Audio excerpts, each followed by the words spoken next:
Imaginez un petit Moussa Sayon qui a grandi au village, qui prenait ses dabas et allait cultiver.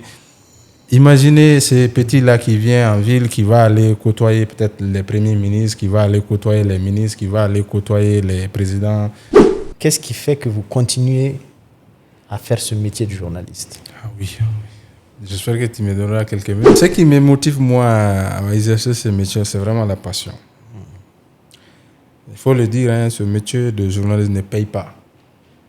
Quand on dit ne paye pas, ce n'est pas comme un agent de la banque qui perçoit peut-être 500 000 francs, ou bien 600 000, 900 000, ou bien 1 million, 2 millions par mois. Un journaliste ne perçoit pas ce type de montant. Du moins au Mali. Du moins au Mali. Peut-être dans l'administration, des gens peuvent avoir ça. Mais un journaliste qui est sur le terrain, je ne pense pas que... Voilà. En fait, moi, je ne suis pas motivé par l'argent dans ce domaine-là.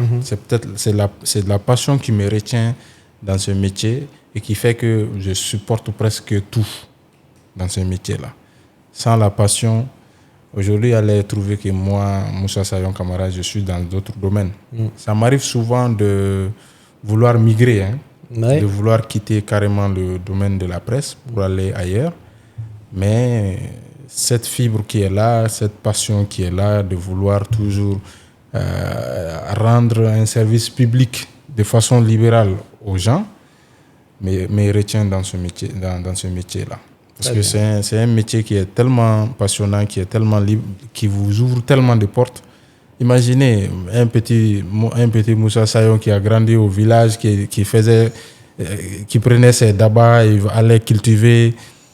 Imaginez ce petit-là qui vient en ville, qui va aller côtoyer peut-être les premiers ministres, qui va aller côtoyer les ministres, qui va aller côtoyer les présidents un peu dans les différentes rencontres, ou bien qui va aller suivre les sommets peut-être en Chine ou bien aux États-Unis. Si ce n'est peut-être pas les journalistes, ça va être difficile. Moi, personnellement, ce n'est peut-être pas pour trop parler de moi-même, mais j'ai vu des choses que je ne verrai jamais si ce n'était pas le métier de journalisme. Et ça m'a tellement conduit dans des endroits, même aujourd'hui, si on doit amener les officiels de gouvernement dans ces pays-là, ils ne vont pas le voir.